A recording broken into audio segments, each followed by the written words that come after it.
travers le monde, 50 milliards de caméras nous observent. Dans les rues, au travail, à la maison. Elles capturent parfois des images exceptionnelles. C'est à se demander ce qui se passe. Vous avez vu ça? Des experts analysent ces événements inhabituels. Quelle explosion! Ça n'a aucun sens. Il doit forcément y avoir une explication. Mais alors, qu'est-ce que c'est? Dans cet épisode, le mariage de l'enfer. Il faut vraiment être très cruel pour vouloir se venger de la sorte. Matt Kutcher mène l'enquête. Qu'est-ce que vous faites avec Carter? Dans la jungle vietnamienne, cet arbre peut vous dévorer. Est-ce un mutant génétique créé par l'agent Orange? Et a-t-on la preuve que des extraterrestres vivent sous nos océans? C'est possible. Cela pourrait être d'origine extraterrestre. Des phénomènes étranges, C'est pas vrai. des mystères ont été filmés. C'est hallucinant. Que cachent ces étranges vidéos?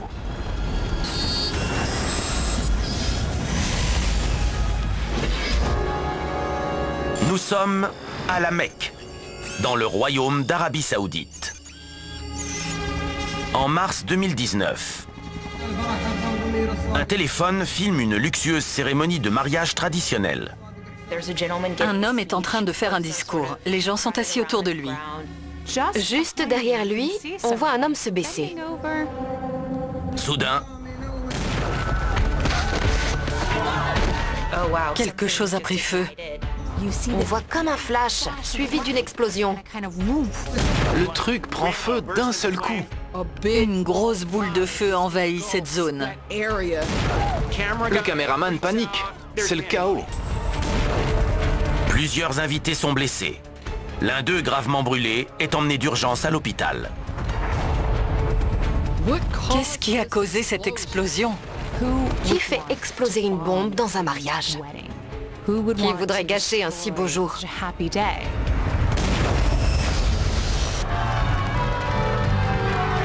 Le mariage est censé être le plus beau jour de notre vie, mais ce n'est pas toujours le cas. Environ 115 000 mariages sont célébrés chaque jour dans le monde, mais 20% sont annulés avant le jour J. Et parfois, les cérémonies de mariage se terminent par un meurtre. L'historien Christian Cipollini se demande si quelqu'un n'essaie pas de transformer ce mariage en enterrement. Est-ce l'acte d'un pyromane ou bien d'un ex-petit ami jaloux? En étudiant attentivement la vidéo, l'ancien agent de la CIA Tracy Walder remarque que l'homme qui se penche semble faire un geste qui déclenche l'explosion. Il se penche comme pour ramasser quelque chose et boum! On voit l'explosion. L'amour peut rendre les gens fous et même les pousser au meurtre. En 2009, au Koweït, pays frontalier, une personne a tué 43 femmes et enfants lors d'un terrible attentat le jour d'un mariage. Cette personne a mis le feu à la tente dans laquelle se trouvaient les femmes et les enfants. On a découvert qu'il s'agissait de l'ex-femme du marié. Elle a agi par jalousie. Elle n'a pas réussi à tuer la mariée, mais elle a tué sa sœur et sa mère. La pyromane du mariage est condamnée à mort et exécutée par pendaison en 2017. C'est vraiment ce genre de situation, quand une personne est folle de rage, quand elle essaie de faire le plus de mal possible à la personne qu'elle juge coupable de trahison. C'est vrai, il faut vraiment être très cruel pour vouloir se venger de la sorte. Il est possible que cette explosion soit l'œuvre d'un ex-jaloux. Cette boule de feu s'est formée en quelques millisecondes. Pour moi, c'est un engin incendiaire. Est-ce une tentative d'assassinat? Mais pour la journaliste Linda Rodriguez-Macroby, cet embrasement n'est peut-être pas d'origine criminelle. Si on regarde bien, l'homme qui se penche a l'air tout aussi surpris que les autres. C'est peut-être simplement un horrible accident. L'ancien agent du FBI Rhonda Glover zoome sur l'homme le plus proche du lieu de l'explosion. L'homme qui se tient derrière l'orateur semble tenir une cigarette entre ses doigts. Juste avant l'explosion, l'homme se penche comme pour éteindre sa cigarette. En général, écraser une cigarette ne provoque pas une explosion. Qu'est-ce qui peut bien être inflammable au point d'entraîner une réaction aussi immédiate? Linda Rodriguez-McRobbie effectue une recherche sur les mariages traditionnels en Arabie Saoudite et découvre qu'une vieille tradition pourrait être en cause. Il existe une tradition qui consiste à placer de la poudre dans le canon d'un fusil, de tirer vers le sol et de sauter par-dessus l'explosion qui en résulte. On appelle ça le tachir. C'est une danse pour le moins explosive. Il est donc possible que de la poudre à canon se trouve à proximité, et c'est extrêmement inflammable. Si quelqu'un, par exemple, écrase sa cigarette dedans, en pensant que c'est un cendrier, Un mégot de cigarette peut-il vraiment enflammer de la poudre à canon et créer la boule de feu que l'on voit sur la vidéo? Pyrotechnicien à Hollywood, Matt Kutcher crée des boules de feu à la demande depuis plus de 35 ans. La tradition saoudienne du tachir devrait l'intéresser. Quand je regarde cette vidéo, je me dis qu'il y a une réserve de poudre ici. Regarde. Ouais, il se penche pour attraper quelque chose. Tu as vu comme ça s'enflamme? Oui, c'est juste en dessous de lui. Est-ce qu'en jetant une cigarette allumée dans un sac de poudre à canon, on obtiendrait la même explosion que celle que l'on voit dans la vidéo? Je pense que l'homme qui se penche tient une cigarette allumée. Boum! Toute cette énergie est libérée. Tu crois qu'il a confondu un bol de poudre avec un cendrier? J'espère pas. Je sais exactement ce qu'on pourrait faire comme test. Ah oui? Ça va être dur de reproduire les mêmes conditions. Viens, on va essayer. Ça marche, je te suis. Allez. Une explosion en pleine cérémonie de mariage en Arabie Saoudite. De la poudre à canon pourrait en être l'origine. Le roi de la pyrotechnie hollywoodienne, Matt Kutcher, se demande si une cigarette a pu mettre le feu aux poudres et créer la boule de feu que l'on voit sur la vidéo. Tu crois qu'il a confondu un bol de poudre avec un cendrier? J'espère pas. Pour reproduire la situation de la vidéo, l'équipe fait appel à son cascadeur fétiche. Qu'est-ce que vous faites avec Carter? J'ai pris quelques libertés artistiques par rapport à la vidéo. Le type se penche en avant bizarrement et soudain, il est victime d'une explosion. Oui, c'est moche. Ce dispositif va faire tomber le mannequin en avant. La cigarette sera notre déclencheur. J'adore. Simple et efficace. On va voir si ça ressemble à la vidéo. Par mesure de sécurité, Carter et le dispositif doivent pouvoir être contrôlés à distance. Super. Ne faites pas cela chez vous. Voilà, à peu près ici. Matt sort sa poudre à canon. C'est la plus ancienne forme d'explosif chimique connue. Elle a été inventée en Chine il y a plus de 1000 ans. Ça devrait suffire. Bon, maintenant on allume la cigarette. C'est bon, la cigarette est allumée. Dans 3, 2, 1, allez!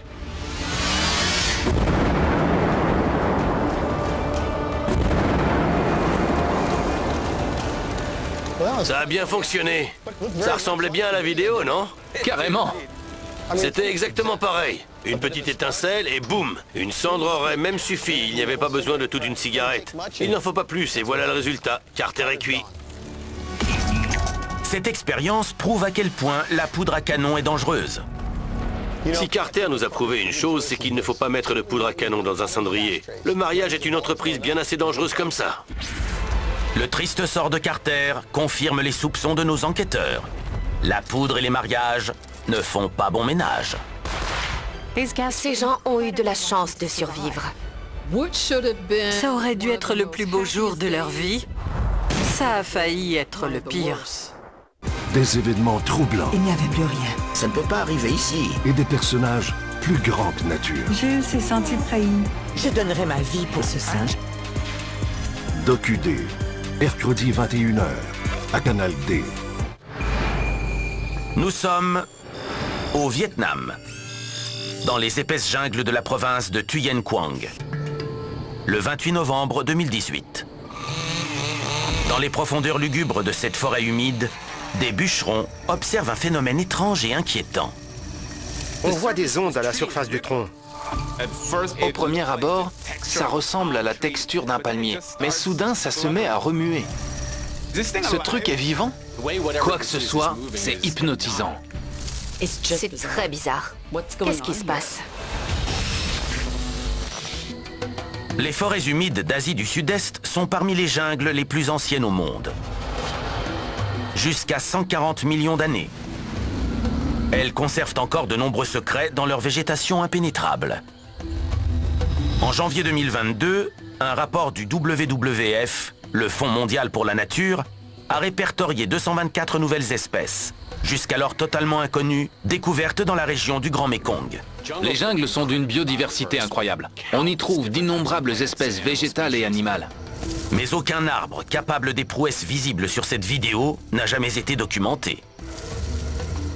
Est-ce qu'il crée ces sortes de reflets mouvants en permanence, ou bien est-ce une réaction aux personnes présentes ou au bruit de la tronçonneuse? Dans ce cas, est-ce un avertissement? Le biologiste Leslie Samuel se replonge dans l'histoire de la guerre du Vietnam, venue troubler ces jungles il y a plus de 50 ans. Souvent, les soldats américains recrutaient des Vietnamiens pour les guider. Mais certains avaient peur de s'y aventurer trop profondément. Selon la légende, la jungle est habitée par des fantômes. Les Vietnamiens les appellent Ma. Les soldats américains, forcés d'y aller seuls, ont observé des choses étranges au milieu des arbres. Des rapports mentionnent des silhouettes fantomatiques se déplaçant de façon surnaturelle. Quand vous êtes dans une jungle aussi profonde, la frontière entre naturel et surnaturel devient floue.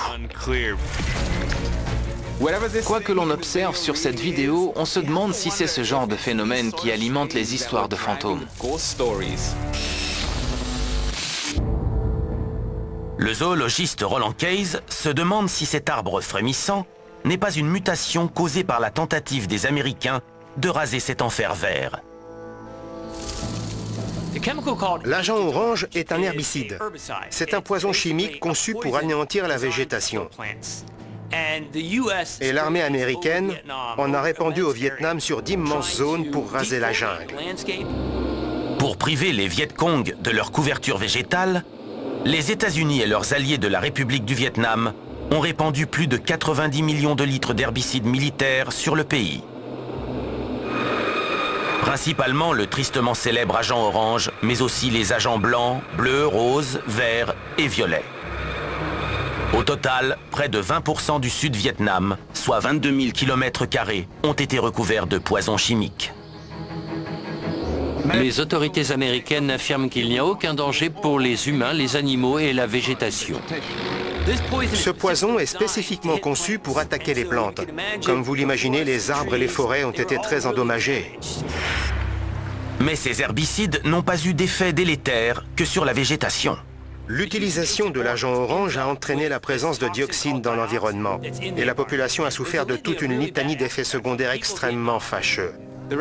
La Croix-Rouge estime que près d'1 million de personnes sont nées avec de graves pathologies, comme le spina bifida, la paralysie cérébrale, des déficiences intellectuelles ou physiques, des malformations. Encore aujourd'hui, les effets mutagènes de l'agent orange ne sont pas entièrement connus. Cet arbre étrange est-il né de la présence de dioxines dans l'environnement laissées par l'agent orange? Est-ce que ça pourrait être un arbre mutant? Dans la jungle vietnamienne, un arbre semble frémir et se mouvoir à l'approche du son de la tronçonneuse. On dirait vraiment une sorte de mutation génétique. Le biologiste Steve Potvin se demande si cette étrange surface est le résultat d'une adaptation à l'environnement. ou même un super pouvoir arboricole. La première ligne de défense pour la plupart des arbres, c'est leur écorce. Pourrait-il s'agir d'une sorte de mécanisme d'autodéfense? Est-ce le son de la tronçonneuse que l'on entend dans la vidéo qui fait réagir l'arbre ainsi? En visionnant plus attentivement ces images, le biologiste Leslie Samuel remarque un détail important qui suggère que ce n'est pas l'arbre qui frémit. Si on regarde bien la vidéo, on voit que ce n'est pas l'arbre qui bouge. On dirait plutôt des insectes qui sont sur l'arbre. Leslie Samuel zoome sur le tronc et confirme ses soupçons. L'étrange masse ondulante est vivante. Cet arbre est entièrement recouvert d'abeilles. Cette colonie d'abeilles produit une sorte de vague, comme un signal d'agressivité synchronisée. Les abeilles cambrent leur abdomen à 90 degrés et l'agitent de façon synchronisée afin d'effrayer les guêpes et autres prédateurs. Ce phénomène de scintillement est très similaire à ce que l'on peut voir dans un stade, quand une hola fait tout le tour des gradins. À travers ce signal, les abeilles affichent leur puissance de cohésion. Les autres animaux voient cette colonie comme une énorme créature capable de faire d'énormes dégâts. Et ils n'ont pas tort. Ce scintillement est une mise en garde à l'intention des prédateurs qui voudraient attaquer la colonie. Si cette mise en garde ne suffit pas, les abeilles sortiront leur arme secrète. Ce scintillement est un joli tour de passe-passe, mais en cas de véritable danger, elles ont des méthodes bien plus agressives. Si elles sont attaquées par un frelon, par exemple, il est immunisé contre leurs piqûres. Il leur faut donc une autre solution, et c'est une solution incroyable. Elles vont encercler le frelon en formant une boule géante. Des centaines d'abeilles vont s'enchevêtrer les unes sur les autres pour capturer un seul intrus. Elles agitent leurs ailes de manière à créer assez de chaleur et de dioxyde de carbone pour étouffer leur agresseur. Si ce type s'attaque à leur ruche avec sa tronçonneuse, elles ne vont pas se contenter de scintiller. Vous imaginez être enfermé dans une boule d'abeilles géante, avoir 10 couches d'abeilles sur vous et étouffer là-dedans? Quelle mort horrible! Attache ta calotte avec de la broche. On décolle! Pour moi qui mange le pire! On l'avait pas vu venir, celle-là. Un bon petit monsieur! Vous êtes en état d'arrestation? Les samedis humour, 20h, à Canal D. Nous sommes en Indonésie, dans la province de Java orientale, sur la plage de Jangkar. Un vacancier éberlué filme un objet long et noir descendant des nuages. On dirait quelque chose qui tombe du ciel. Il est loin au-dessus de l'eau. Quoi que ce soit, ça se dirige droit vers la mer. Il ne semble pas affecté par le vent. On voit comme une sorte de traînée de fumée à l'arrière. Est-ce un atterrissage, un crash? Que se passe-t-il? Mais la suite est encore plus étrange. Il a l'air de s'écraser dans l'océan. Et le plus incroyable, Quand il entre en contact avec l'eau, on ne voit aucune éclaboussure. l'objet semble disparaître dans l'océan. N'importe quel objet normal aurait été réduit en miettes. Flotter dans les airs et disparaître dans l'eau. Quel objet est capable de faire cela?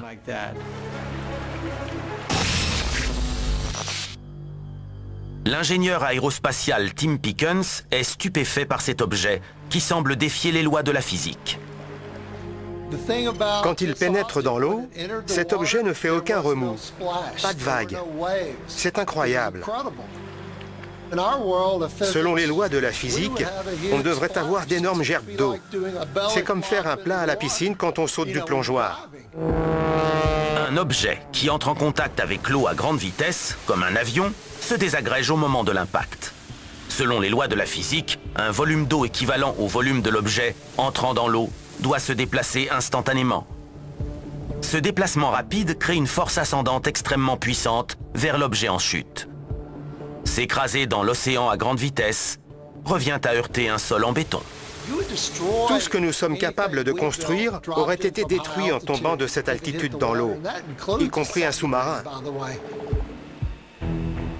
Ancien analyste d'images pour la police de New York, Connor McCourt étudie la vidéo. Cela ne ressemble à aucun aéronef de sa connaissance. J'ai zoomé sur l'objet dans la vidéo. Il est oblong, rectiligne. Il n'a pas d'hélice, pas d'aile et pas de queue. Je me pose la question. S'est-il écrasé ou bien a-t-il plongé volontairement sous la surface? Cet objet semble être ce qu'un ancien employé du Pentagone appelle un véhicule transmédium. Il aurait la capacité de se déplacer à la fois dans les airs et sous l'eau. Ce qu'aucun appareil connu n'est encore capable de faire. Une fois dans l'eau, ces objets ne sont plus qualifiés d'OVNI. On les appelle des objets submersibles non identifiés, des OSNI. Il y en a toute une flotte. Oh mon Dieu. Les premiers OSNI ont été observés par l'équipage d'un bateau de pêche japonais en 1957 qui a vu 2 objets métalliques traverser le ciel avant de plonger dans l'océan. L'équipage du Kitsukawa Maru a décrit des objets de plus de 10 mètres d'envergure sans aucune aile visible. Ils n'avaient pas de trajectoire bien définie. Ils semblaient tomber rapidement vers l'eau. Et ce n'est pas une simple légende de pêcheurs. Au fil des ans, des militaires ont aperçu plusieurs fois des objets qui semblaient plonger dans l'océan. Des pilotes ont confirmé que oui, ces appareils allaient sous l'eau. Ce qu'ils ont vu reste un mystère encore aujourd'hui. Tim Pickens découvre un rapport suggérant que l'équipage d'un sous-marin nucléaire de la marine américaine aurait détecté un objet submersible non identifié se déplaçant d'une façon dépassant les limites actuelles de la technologie humaine. L'objet se déplaçait à très grande vitesse. Les opérateurs du sonar ont affirmé que sa vitesse sous l'eau a été mesurée à plusieurs centaines de nœuds. 100 nœuds correspondent à 185 km/h. Le sous-marin le plus rapide de la planète a une vitesse de pointe de 45 nœuds, soit 83 km/h. C'est bien plus lent que l'anomalie ultra-rapide détectée par le sonar. C'est incroyable. Rien de ce que nous connaissons ne peut se déplacer aussi vite sous l'eau. Pendant des décennies, l'armée américaine a nié avoir eu connaissance d'engins non identifiés dans le ciel des États-Unis. Mais plus maintenant. Là, ce n'est plus une affaire d'opinion. Il s'agit d'images militaires, authentifiées par l'armée. C'est fou. Quelqu'un ou quelque chose semble avoir dompté les lois de la physique pour créer une merveille technologique menaçante. Soudain, toutes ces observations d'objets capables d'aller sous l'eau doivent être prises au sérieux. Mais simplement, nous ne savons pas de quoi il s'agit. Sur l'île de Java, une forme étrange semble descendre lentement vers l'océan. Le physicien Michio Kaku se demande quel genre de matériau pourrait protéger un objet d'un impact à grande vitesse avec la surface de l'eau. Cela suppose une nouvelle technologie pour protéger la coque extérieure de l'appareil. Peut-être du graphène. Le graphène est une couche unique d'atomes de carbone. C'est peut-être le matériau le plus résistant connu par la science à ce jour. Le graphène est le matériau le plus fin de la planète. Il est composé d'un assemblage hexagonal d'atomes de carbone 200 fois plus solide que l'acier. Je peux prendre un éléphant, le mettre en équilibre sur un crayon et poser ce crayon sur une feuille de graphène. Le graphène ne se cassera pas et ne se fissurera pas. Il est à ce point solide, plus solide que du diamant. Pour qu'un objet soit capable de passer de l'air à l'océan sans aucun dommage, sa coque pourrait être composée de graphène. Si cet objet submersible non identifié possède une coque en graphène ultra solide, cela pourrait signifier qu'une puissance rivale, comme la Chine, dont le budget annuel de défense est de 220 milliards de dollars, a fait une avancée technologique remarquable. Nous devons admettre que nous pourrions nous trouver devant une technologie plus avancée que la nôtre. Une technologie qui permettrait de manœuvrer dans les airs, sous l'eau et même dans l'espace, comme si de rien n'était. Mais si la Chine disposait de tels appareils, observés depuis les années 1950, elle aurait déjà conquis le monde. Nul ne pourrait résister à une armée dotée d'une telle technologie. On ne dispose pas d'une technologie aussi avancée. Nous devons accepter le fait que cela pourrait être d'origine extraterrestre. Certains appareils pourraient embarquer une technologie qui dépasse tout ce que nous connaissons. Le mystérieux objet vu au large de la plage de Jangkar a disparu sans laisser de traces. Il n'a jamais été revu. Ces images qui semblent montrer des appareils technologiquement très avancés, défiant les lois de la physique, ne sont plus de simples curiosités. Toutes les grandes puissances cherchent à savoir d'où viennent ces objets, quelles sont leurs intentions et les limites de leur technologie. Car nous allons peut-être devoir redéfinir les lois de la physique. Le fait que les gouvernements prennent désormais les phénomènes aérospatiaux non identifiés au sérieux change la donne. En gros, ils admettent qu'ils ne savent pas ce qui se passe au-dessus de nos têtes. Et ça devrait à la fois nous exciter et nous inquiéter. Il n'y a pas de confiance qui tienne. Il a quelque chose dans la main. C'est pas une bonne nouvelle.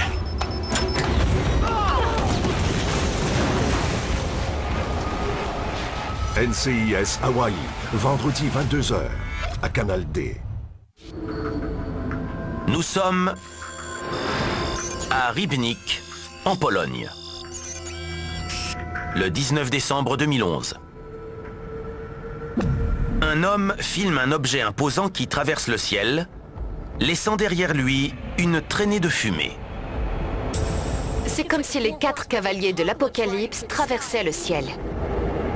Avec la lumière, on a l'impression que du feu s'échappe de l'objet.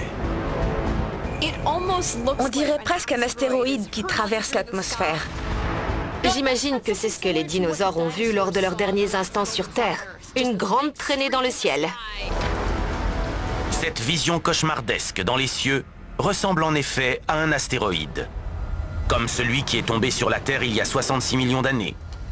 Il a formé le cratère de Chicxulub d'un diamètre de 180 km et a entraîné l'extinction Crétacé-Paléogène et la disparition des dinosaures. Mais ce jour-là, aucun objet céleste n'a été détecté entrant dans l'atmosphère. Est-ce un phénomène naturel ou bien est-ce quelque chose créé par une source que l'on ne voit pas dans la vidéo?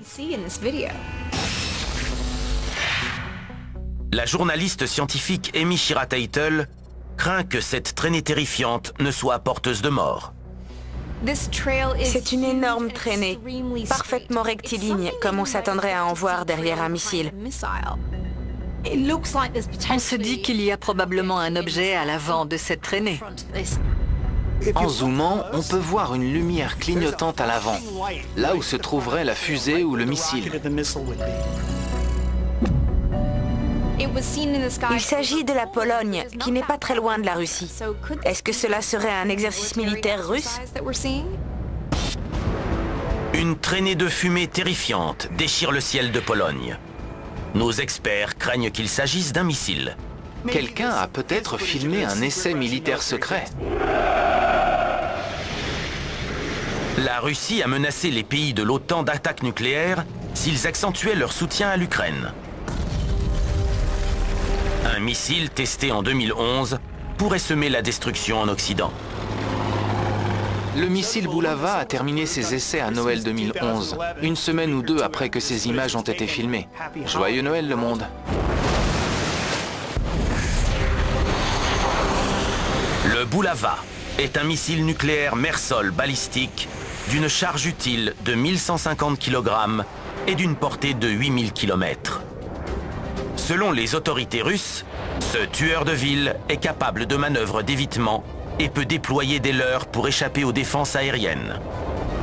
Mais au cours de son développement, il a connu des échecs spectaculaires. L'un de ces échecs n'est pas passé inaperçu. On a vu des lumières étranges dans le ciel de Norvège. Le 9 décembre 2009, un ruban de lumière bleue et une spirale blanche font leur apparition dans le ciel nocturne au-dessus de la Suède et de la Norvège. Les images amateurs deviennent virales. Certains craignent qu'un trou de verre ne vienne de s'ouvrir dans l'atmosphère terrestre. Le lendemain, la Russie doit s'expliquer. Il s'agit de l'échec spectaculaire d'un tir de Bulava. Toutes ces erreurs et ces défaillances sont très gênantes pour les Russes. Cette scène extraordinaire dans le ciel polonais Est-elle un nouveau test qui a mal tourné? L'histoire a tendance à se répéter. La Russie a connu beaucoup de déboires avec ses programmes de développement de missiles précédents. En étudiant les images, la journaliste scientifique se demande si la lumière clignotante n'est pas un reflet dans l'objectif de la caméra. Ce phénomène terrifiant pourrait alors être annonceur d'une catastrophe naturelle. L'une des explications possibles est qu'il s'agisse d'un type de nuage assez rare appelé entonnoir nuageux. Un entonnoir nuageux est un tourbillon d'air chargé de gouttelettes d'eau qui prend une forme caractéristique. Quand vous avez deux masses d'air superposées qui se déplacent dans des directions opposées, cela peut créer un mouvement de rotation entre les deux. C'est peut-être ce que l'on voit ici. Le plus souvent, les entonnoirs nuageux sont verticaux, mais ils peuvent aussi se former horizontalement. Si le phénomène se poursuit et qu'il a assez d'énergie, il peut atteindre le sol. Et quand un entonnoir nuageux atteint le sol, c'est là qu'il devient une tornade. Quand on pense aux tornades, on pense surtout au Midwest américain, car c'est vraiment l'épicentre mondial des tornades. Mais d'autres endroits peuvent avoir des tornades, et ce, assez régulièrement. La région de Pologne, dans laquelle ces images ont été filmées, a déjà été touchée par des tornades meurtrières. En 2008, le pays est secoué par la tempête du siècle. On a dénombré une douzaine de tornades en l'espace de 48 heures, ce qu'on appelle une éruption de tornades. Le 15 août, dans l'après-midi, plusieurs orages supercellulaires se forment. Un enfer de tornades dévaste la Pologne. 4 personnes sont tuées et plus d'une soixantaine blessées. Et plus de 1600 bâtiments sont endommagés ou détruits. Si c'est un entonnoir nuageux, cela veut dire qu'une dangereuse tempête est en train de se former. Un entonnoir de cette taille, ça donnerait une tornade monstrueuse, une tempête mortellement dangereuse. Pour la météorologue Katie Nicolaou, s'il s'agit d'un entonnoir nuageux, il est pour le moins inhabituel. On reconnaît la forme typique de l'entonnoir nuageux, conique à son extrémité. Mais il n'est pas en rotation. S'il n'est pas en rotation, ce n'est pas un entonnoir. Katie Nicolaou pense que ce nuage terrifiant dans le ciel de Pologne pourrait être un spectacle rare de la nature. D'après ce que l'on voit dans la vidéo, je suis à peu près sûre qu'il s'agit d'un nuage en rouleau. Les nuages en rouleau sont incroyables. On dirait des cigares volants. Ils peuvent être isolés ou en groupe de 2 ou 3, voire d'une dizaine. Ils se forment dans des conditions bien spécifiques. Il faut une atmosphère riche en turbulences, ce que l'on trouve en Pologne. Les nuages en rouleau s'observent le plus souvent à l'avant d'un orage. Ce phénomène remarquable se produit lorsque l'air descendant, refroidi par la pluie à l'avant de l'orage, passe sous une couche d'air chaud et humide, la faisant remonter. Cet air chaud et humide se refroidit et l'eau qu'il contient se condense pour former un nuage. Le vent roule ensuite ce nuage pour lui donner sa forme tubulaire. La présence de flammes est une illusion créée par la lumière. Les gouttes d'eau reflètent les rayons du soleil pour créer ces effets de lumière qu'on croirait peints. Dans les bonnes conditions, ils peuvent persister plusieurs minutes, parfois des heures. L'homme qui a filmé ces images en Pologne a capturé un phénomène météorologique véritablement magique. Vous voyez, ça vaut le coup d'avoir la tête dans les nuages. On peut voir ces phénomènes incroyables dans l'atmosphère. Alors que si on a le nez sur son téléphone, on rate tout. Gardez votre téléphone à la main, mais les yeux levés vers le ciel. Souris stupide, c'est fini les jeux d'enfants. Je viens finir ce que j'avais commencé, enfoiré. À nous deux, espèce d'enfoiré. Vous êtes complètement dingue. Mais un putain de monstre. Salopard de meurtrier, tu le sais. Pauvre crétin. C'est moi le pauvre crétin. Dude, je dirais qu'il y a un problème. Bordel de merde. Si l'un de vous a quoi que ce soit d'autre à ajouter, qu'il le fasse vite ou la ferme. En fait, disons que... ouais. Votre cinéma, dès le 10 avril 22h, à Canal D.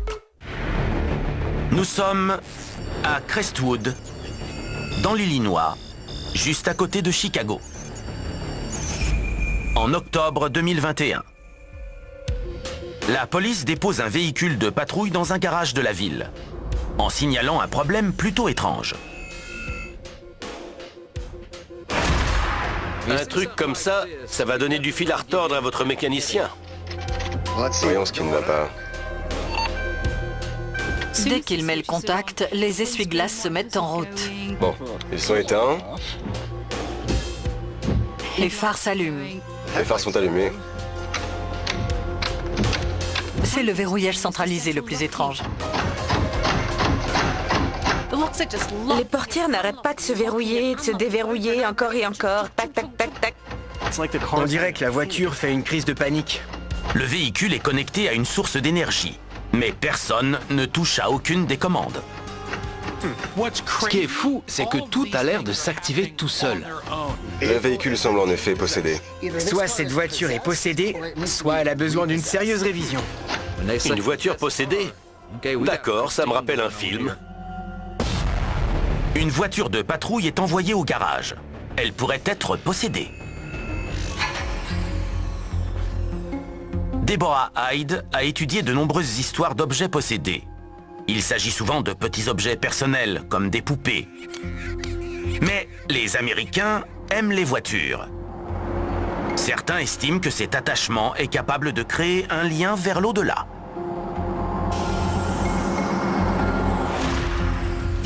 Les interactions entre fantômes et voitures ont produit énormément de récits dans la mythologie américaine. Ceux qui croient aux objets possédés les associent généralement à un événement traumatisant. Donc une voiture de la police de Chicago, ça semble logique. Les forces de l'ordre font parfois face à des phénomènes étranges. En seulement 3 ans, la police britannique a recensé 270 signalements d'origine prétendument surnaturelle. L'illusionniste Ben Nemser découvre que Chicago est la capitale des incidents automobiles paranormaux. Cuba Road à Barrington est surnommée l'autoroute hantée à cause de tous les événements qui y ont été signalés.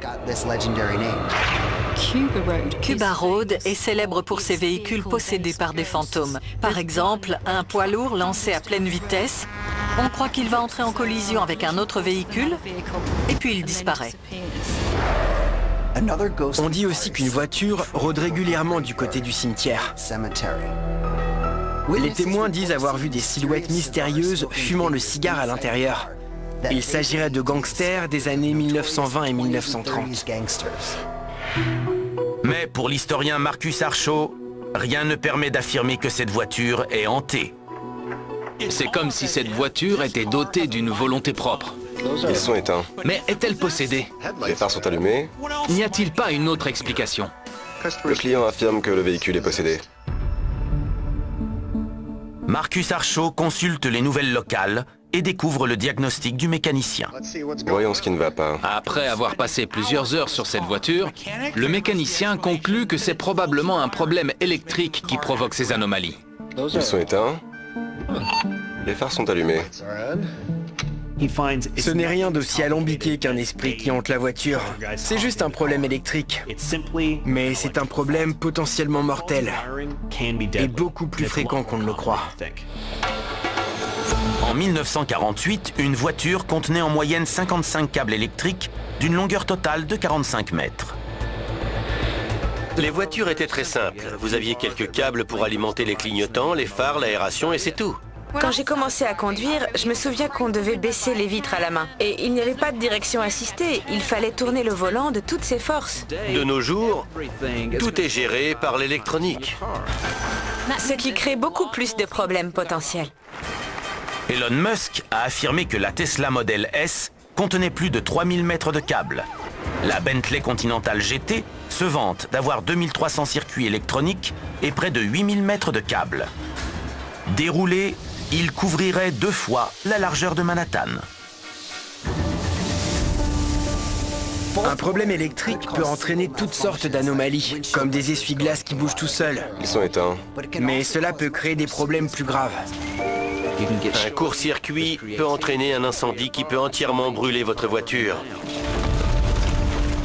En 2018, on a dénombré plus de 200 000 incendies de véhicules dus à un problème mécanique ou électrique. Ils ont fait plus de 560 morts. Cette voiture de police a peut-être des problèmes de câblage, mais ce n'est pas forcément un défaut de conception. De nos jours, les véhicules de police sont confrontés à un autre danger mortel, le sabotage. En 2015, les agents d'un commissariat de Brooklyn ont découvert que les boulons de roue de plusieurs de leurs véhicules, y compris banalisés, avaient été desserrés. Lors d'une poursuite à grande vitesse, ce sabotage aurait pu entraîner le pire. Si des criminels ont eu accès à cette voiture de patrouille, peut-être ont-ils saboté ces circuits pour bloquer les policiers. Heureusement que ce problème a été signalé assez tôt et que la voiture a été emmenée au garage. Si elle avait eu un problème sur la route, le conducteur aurait pu perdre le contrôle et qui sait ce qui serait arrivé. Heureusement que la police a amené ce véhicule au garage à temps. Il aurait pu prendre feu à tout moment.